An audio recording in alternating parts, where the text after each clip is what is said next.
Bonsoir. Bienvenue sur ma chaîne où je te propose des histoires qui explorent les parts obscures de nous-mêmes que nous préférons ignorer. Si tu apprécies ce moment d'introspection et de mystère, n'hésite pas à t'abonner et à liker cette vidéo. Ça soutient mon travail et m'aide à continuer de créer ces récits qui touchent les profondeurs de l'âme humaine.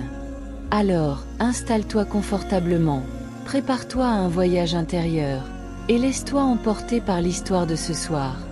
L'histoire d'un homme qui fuyait, et de l'ombre qui refusait d'être laissée derrière. Thomas Mercier avait 42 ans et vivait depuis 3 ans dans un état de mouvement perpétuel. 3 ans qu'il était parti de Paris sans prévenir personne, laissant derrière lui un appartement dont le loyer était payé par virement automatique. Un travail d'architecte qu'il avait abandonné sans démissionner formellement. Une fiancée qui avait dû comprendre seule que le mariage prévu pour l'automne n'aurait jamais lieu. 3 ans qu'il voyageait sans but précis, d'une ville à l'autre, d'un pays à l'autre, ne restant jamais plus de quelques jours au même endroit, dormant dans des auberges bon marché ou parfois dans des gares quand l'argent manquait. Il ne se considérait pas comme un vagabond. Les vagabonds acceptaient leurs conditions, trouvaient une certaine paix dans l'errance. Thomas, lui, fuyait.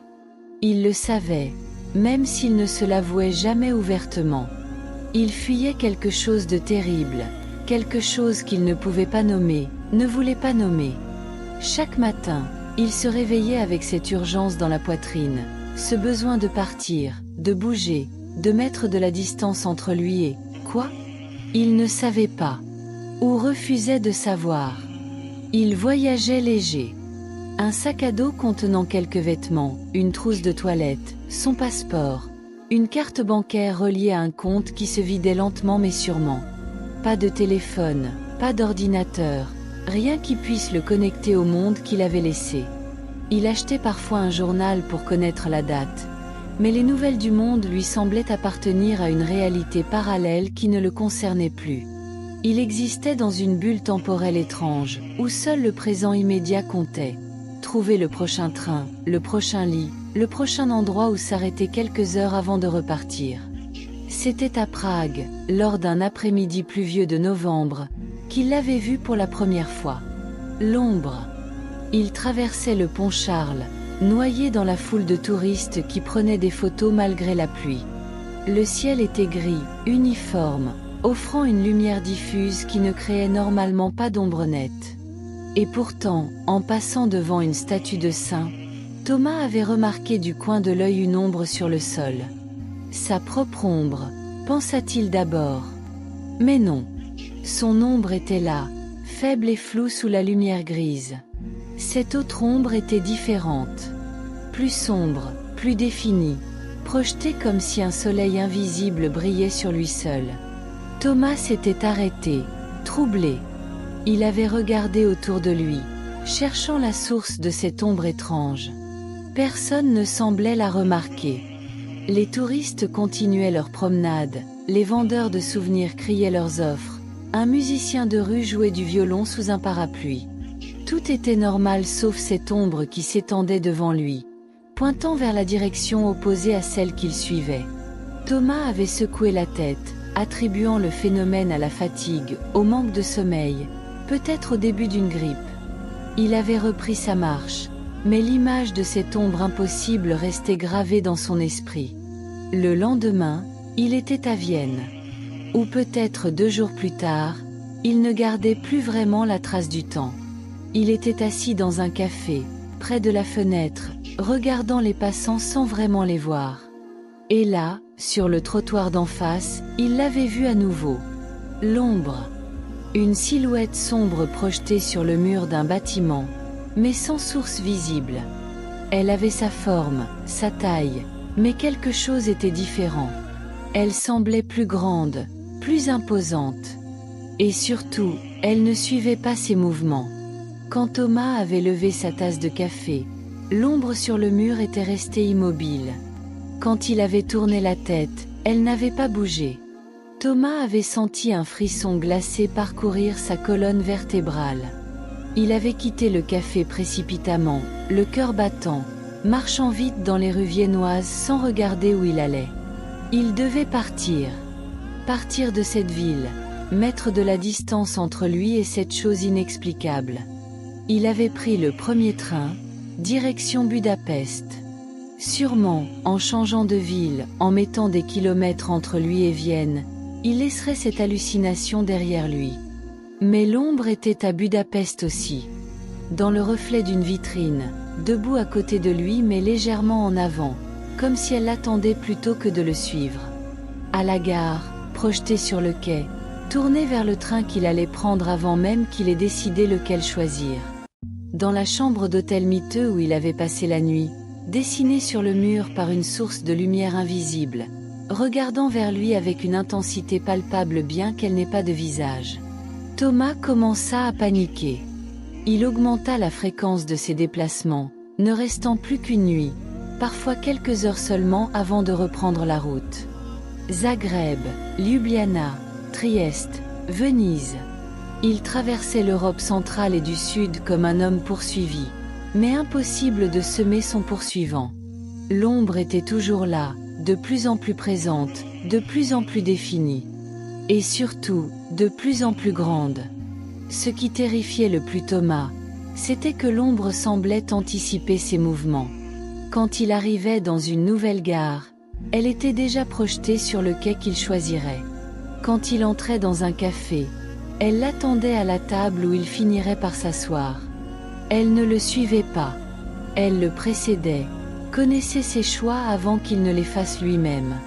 C'était impossible, irrationnel, terrifiant. Thomas tenta de lui parler. Une nuit dans une chambre d'hôtel de Florence. L'ombre était là, massive maintenant, occupant presque tout un mur. « Qu'est-ce que tu veux ?» demanda-t-il à voix haute, se sentant fou mais désespéré. « Pourquoi tu me suis ? Laisse-moi tranquille. » L'ombre ne répondit pas, bien sûr. Mais elle semble bouger légèrement, se redresser, s'intensifier. Et Thomas eut la sensation troublante qu'elle le regardait, vraiment, qu'une conscience habitait cette forme sombre. Il essaya de fuir vers le nord. Suisse, Allemagne, France. Mais l'ombre le suivait, ou plutôt le précédait toujours. Et à chaque nouvelle ville, quelque chose d'étrange se produisait. Des souvenirs qu'il avait enfouis commençaient à refaire surface, déclenchés par des détails apparemment anodins. À Munich, en passant devant une école, il se souvint soudain d'un enfant qu'il avait vu se faire harceler dans une cour de récréation quand il avait 12 ans. Il n'était pas intervenu, avait détourné les yeux, était rentré chez lui comme si de rien n'était. Ce souvenir, qu'il n'avait pas revisité depuis 30 ans, explosa dans son esprit avec une clarté douloureuse. À Strasbourg, en voyant un couple se disputer dans la rue, il se rappela sa fiancée, Sophie. La façon dont il l'avait quittée, sans explication, sans affronter la conversation difficile qu'ils auraient dû avoir. Il s'était simplement levé un matin, avait fait son sac, et était parti. Lâche. Le mot résonna dans sa tête avec une violence qui lui coupa le souffle. Il avait été lâche. Il l'avait toujours été. À Lyon, en passant devant un hôpital, il pensa à son père. Leur dernière conversation, 3 ans et demi auparavant. Son père, malade, qui lui demandait de venir le voir, de passer du temps avec lui. Thomas avait promis, mais n'était jamais venu, toujours trop occupé par son travail, par sa vie, par lui-même. Son père était mort seul, et Thomas avait appris la nouvelle par un message laconique de sa sœur. Il n'était même pas allé à l'enterrement. Il avait fui, déjà, avant même de partir physiquement. Chaque ville déclenchait un nouveau souvenir, une nouvelle vérité enfouie. Et l'ombre grandissait. Elle devenait énorme, monstrueuse presque, s'étendant maintenant bien au-delà de sa propre taille. Elle couvrait des murs entiers, des façades de bâtiments, des portions de rues. Et toujours, elle anticipait ses mouvements, le précédant, lui montrant le chemin qu'il suivrait inévitablement. Thomas réalisa quelque chose de terrible. Plus il fuyait, plus l'ombre grandissait. Plus il essayait de s'échapper, plus elle devenait puissante. C'était comme si sa fuite elle-même la nourrissait, lui donnait substance et force. Il devait arrêter.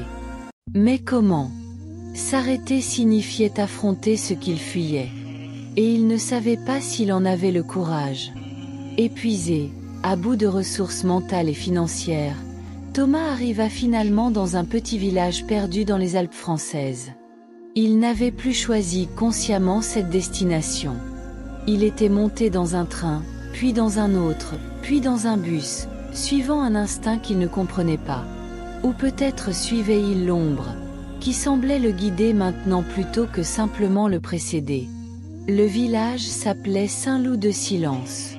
Une trentaine de maisons de pierre accrochées à flanc de montagne, une petite église, une fontaine sur la place centrale. Pas de touristes, presque pas d'habitants visibles. Un endroit hors du temps, suspendu entre ciel et terre. Thomas descendit du bus, regarda autour de lui. L'ombre était là, projetée sur la place, immense maintenant, couvrant presque tout l'espace. Mais quelque chose était différent. Elle ne bougeait plus. Elle attendait. Thomas sentit quelque chose se briser en lui. Il ne pouvait plus fuir. Il n'y avait nulle part où aller. Et surtout, il ne voulait plus fuir. Il était épuisé de courir, épuisé de porter ce poids inexpliqué, épuisé d'être un fantôme dans sa propre vie. Il s'assit sur le rebord de la fontaine, face à l'ombre géante qui couvrait la place. « D'accord, » dit-il à voix haute, sa voix résonnant dans le silence du village. « D'accord. Je suis prêt. Dis-moi ce que tu veux. Montre-moi ce que je fuis. » L'ombre frémit. Et soudain, elle ne fut plus simplement une forme sombre. Des images commencèrent à apparaître en elle, comme projetées sur un écran. Thomas se vit lui-même, à différents moments de sa vie. Lui enfant, détournant les yeux du garçon harcelé. Lui adolescent, mentant à ses parents sur ses notes pour éviter leur déception. Lui jeune adulte, trahissant la confiance d'un ami pour avancer dans sa carrière. Lui homme, promettant à son père mourant qu'il viendrait, et ne venant jamais. Lui fiancé, regardant Sophie dormir la nuit avant son départ, sachant qu'il allait partir et ne disant rien. Chaque image était un moment où il avait choisi la facilité, la fuite, le mensonge. Chaque image était un moment où il avait trahi qui il voulait être pour éviter l'inconfort, la confrontation, la responsabilité. L'ombre n'était pas une entité extérieure. C'était lui. C'était la somme de tous ses choix non assumés, de tous ses regrets refoulés, de toutes les vérités qu'il avait refusé d'affronter. Les larmes coulaient maintenant librement sur le visage de Thomas. Il regardait sa vie défiler dans l'ombre, voyait le pattern qui s'était répété encore et encore. Fuir plutôt qu'affronter, mentir plutôt que dire la vérité, abandonner plutôt que persévérer. Il avait construit toute son existence sur la fuite. Et maintenant, cette fuite s'était matérialisée, était devenue visible, le poursuivant jusqu'à ce qu'il n'ait plus d'autre choix que de la regarder en face. « Je suis désolé, » murmura Thomas. Pas à l'ombre, mais à toutes les personnes qu'il avait blessées, à tous les moments qu'il avait gâchés, à la vie qu'il aurait pu vivre s'il avait eu le courage d'être présent. « Je suis tellement désolé. » L'ombre commença à changer. Elle devint moins sombre, moins menaçante. Les images disparurent, remplacées par quelque chose d'autre. Thomas se vit différemment maintenant. Il se vit retournant à Paris, sonnant à la porte de Sophie, s'excusant même si elle ne l'accepterait peut-être pas. Il se vit visitant la tombe de son père, parlant enfin aux pierres tombales puisqu'il ne pouvait plus parler à l'homme. Il se vit appelant sa sœur, reconstruisant ce lien familial qu'il avait coupé. Il se vit reprenant son métier d'architecte, non pas là où il l'avait laissé, mais recommençant ailleurs, autrement. Ce n'étaient pas des images réelles. C'étaient des possibilités. L'ombre lui montrait ce qui pourrait être s'il choisissait différemment, s'il arrêtait de fuir et commençait à affronter. Ce n'était pas trop tard. Il avait 42 ans, pas 82. Il avait encore du temps pour vivre différemment, pour faire des choix différents, pour être l'homme qu'il aurait dû être. Thomas resta assis là pendant des heures, regardant l'ombre se transformer, devenir moins oppressante, moins grande. Elle diminuait à mesure qu'il acceptait ce qu'elle lui montrait, à mesure qu'il cessait de fuir et commençait à simplement reconnaître, accepter, assumer. Ce n'était pas magique, ce n'était pas instantané. Mais c'était réel. Pour la première fois en 3 ans, Thomas sentait quelque chose se dénouer en lui. Un nœud qui s'était serré au point de l'étouffer et qui maintenant se relâchait progressivement. Quand le soleil commença à se coucher, peignant le ciel des Alpes en rose et or, l'ombre avait disparu. Ou plutôt, elle était redevenue ce qu'une ombre devait être. Une simple projection causée par la lumière, suivant docilement ses mouvements, ni plus grande ni plus petite que normale. Thomas se leva, regarda autour de lui. Le village était paisible, baigné dans la lumière dorée du crépuscule. Il se sentait différent. Plus léger, mais aussi plus lourd d'une certaine façon. Plus léger parce qu'il avait déposé le fardeau de la fuite. Plus lourd parce qu'il portait maintenant la responsabilité de ce qu'il devait faire. Il trouva une petite auberge dans le village, loua une chambre pour la nuit. La propriétaire, une vieille femme au visage buriné par les années de montagne, lui servit un repas simple dans la salle commune déserte. « Vous avez l'air d'un homme qui a fait un long voyage », dit-elle en posant l'assiette devant lui. Thomas a fait mal à l'évanouissement. « Oui, très long. Mais je crois qu'il est terminé maintenant. » La femme hocha la tête comme si elle comprenait plus que ce qu'il disait. Les voyages les plus longs sont souvent ceux qu'on fait à l'intérieur de soi. Mais au moins, quand on arrive, on est vraiment arrivé quelque part. Cette nuit-là, Thomas dormit profondément pour la première fois en 3 ans. Pas du sommeil agité et brisé des gares et des auberges bon marché, mais un sommeil réparateur et profond. Il rêva, mais ce n'était plus des cauchemars de fuite. Il rêvait qu'il marchait vers l'avant, les mains ouvertes, le visage tourné vers le soleil. Le lendemain matin, Thomas descendit à la gare la plus proche et acheta un billet pour Paris. Un aller simple. Il n'avait plus peur du retour. Sur le trajet, il regardait le paysage défiler par la fenêtre, et pour la première fois, il le voyait vraiment. Les montagnes majestueuses, les vallées verdoyantes, les petits villages accrochés aux collines. La beauté qu'il avait traversée sans jamais la remarquer pendant ces 3 années de fuite. Il avait traversé toute l'Europe sans rien voir, aveuglé par sa propre peur. À Paris, il descendit du train avec son sac à dos usé, ses vêtements défraîchis, 3 ans de plus sur le visage mais quelque chose de nouveau dans les yeux.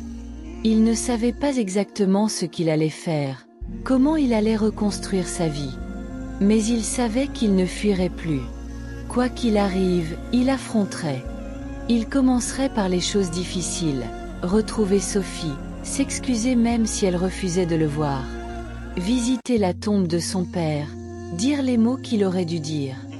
Appeler sa sœur, reconstruire ce pont brûlé. Il marcha dans les rues de Paris, et à un moment, en passant devant une vitrine, il vit son reflet. Et à côté de lui, son ombre. Juste son ombre normale, projetée par le soleil de fin de matinée, suivant docilement ses pas. Thomas sourit à son reflet, puis continua sa marche. Il n'était plus un voyageur fuyant. Il était un homme rentrant chez lui, prêt enfin à vivre plutôt qu'à fuir. Les mois qui suivirent ne furent pas faciles. Reconstruire ce qu'on a détruit prend du temps, parfois plus de temps que la destruction elle-même.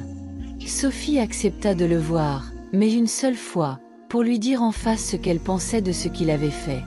Thomas écouta sans se défendre, acceptant chaque mot comme mérité. Elle ne lui pardonna pas, ne voulut pas reprendre leur relation. Mais elle lui dit quelque chose d'important avant de partir. « J'espère que tu trouveras la paix, Thomas. Vraiment. Mais tu ne la trouveras pas en fuyant. Tu le sais maintenant, j'espère. » Sa sœur fut plus réceptive. Après des semaines de conversations difficiles, de reproches et de larmes, ils commencèrent lentement à reconstruire un lien. Elle avait un fils maintenant, un neveu que Thomas n'avait jamais rencontré. « Tu as raté beaucoup, dit-elle lors d'un dîner. Mais si tu restes, si tu es vraiment présent maintenant, tu peux encore être là pour ce qui vient. Thomas promit qu'il le serait. Et cette fois, il tint sa promesse. Il retrouva du travail. Pas comme architecte principal mais comme assistant dans une petite agence. C'était humble, moins prestigieux que ce qu'il avait laissé. Mais c'était honnête. Il travaillait dur, arrivait à l'heure, assumait ses erreurs. Il vivait simplement, dans un petit studio, utilisant l'argent qui lui restait avec parcimonie. Il ne cherchait plus la grandeur ou la reconnaissance. Il cherchait juste à vivre avec intégrité. Et l'ombre? Elle restait là, bien sûr. Fidèle compagne de toute personne vivante. Mais elle était redevenue ce qu'elle devait être. Une simple projection de lui-même, ni menaçante ni prophétique. Juste une ombre normale, suivant ses pas sous le soleil. Thomas avait appris à vivre avec elle, à l'accepter comme partie de lui-même. Parfois, dans ces moments de faiblesse, il sentait l'envie de fuir revenir. Quand les choses devenaient difficiles, quand une conversation inconfortable approchait, quand une responsabilité pesait trop lourd. L'ancienne tentation était là, murmurant qu'il serait plus facile de partir, de recommencer ailleurs, d'éviter. Mais maintenant, Thomas reconnaissait cette voix. Et il choisissait de rester, de parler, d'affronter. Chaque fois, c'était difficile. Chaque fois, il avait peur. Mais chaque fois qu'il choisissait de rester plutôt que de fuir, il devenait un peu plus fort, un peu plus entier. 1 an après son retour à Paris, Thomas visitait la tombe de son père. C'était le jour anniversaire de sa mort. Thomas venait régulièrement maintenant, apportant des fleurs, parlant à la pierre tombale comme s'il parlait à son père. « Papa, je suis désolé de ne pas être venu quand tu avais besoin de moi. Je ne peux pas changer le passé. Mais je peux vivre différemment maintenant. Et je le fais. Pour toi, pour moi, pour tous ceux que j'ai blessés. Je ne fuis plus, papa. Je reste. Quoi qu'il arrive, je reste. » En se relevant, Thomas remarqua que le soleil projetait son ombre sur la tombe. L'ombre couvrait le nom gravé dans la pierre, comme une couverture protectrice. Pendant un instant, Thomas crut voir l'ombre bouger indépendamment, se redresser, comme pour lui donner une bénédiction silencieuse. Mais c'était probablement juste le vent dans les arbres modifiant la lumière. Thomas sourit, essuya ses larmes et partit. Il avait encore beaucoup à faire, beaucoup à reconstruire. Mais il n'avait plus peur du chemin. Car il avait appris la leçon la plus dure mais la plus libératrice de sa vie. On peut changer de route, de ville, de vie. Mais on ne peut jamais fuir ce qu'on porte en soi. Ces ombres, ces regrets, ces vérités non affrontées, elles nous suivent partout où nous allons. Elles deviennent plus grandes et plus sombres à mesure que nous fuyons. La seule façon de les apprivoiser, de les réduire à une taille gérable, c'est de s'arrêter, de se retourner, et de les regarder en face. D'accepter que nous avons fait des erreurs, que nous avons été lâches, que nous avons blessé des gens. Et puis, de choisir de vivre différemment à partir de maintenant. Non pas en effaçant le passé, mais en le reconnaissant et en construisant un présent différent malgré lui. L'ombre de Thomas le suivrait toujours. Mais maintenant, ce n'était plus une poursuite. C'était simplement un rappel constant de rester présent, de choisir le courage plutôt que la fuite, l'honnêteté plutôt que le mensonge, la responsabilité plutôt que l'évitement. Et dans cette vigilance constante, Thomas trouvait enfin la paix qu'il avait cherchée en vain pendant 3 années d'errance. Merci d'avoir partagé ce voyage avec moi ce soir. J'espère que l'histoire de Thomas et de son ombre t'a touché, qu'elle t'a fait réfléchir à ce que nous fuyons tous à différents degrés. Nous portons tous des ombres, des parties de nous-mêmes que nous préférerions ne pas voir, des vérités que nous évitons d'affronter. Mais ces ombres ne disparaissent pas quand nous les ignorons. Elles grandissent. La seule façon de les apprivoiser est de les regarder en face, de les accepter comme partie de nous, et de choisir consciemment de vivre différemment malgré elles. C'est le travail le plus difficile, mais aussi le plus libérateur. Si cette histoire t'a plu, n'hésite pas à liker cette vidéo et à t'abonner à ma chaîne pour d'autres récits qui explorent les profondeurs de l'expérience humaine. Prends soin de toi, aie le courage d'affronter tes ombres, et souviens-toi qu'il n'est jamais trop tard pour choisir différemment. Bonne nuit, et que tes ombres deviennent tes alliés plutôt que tes ennemis.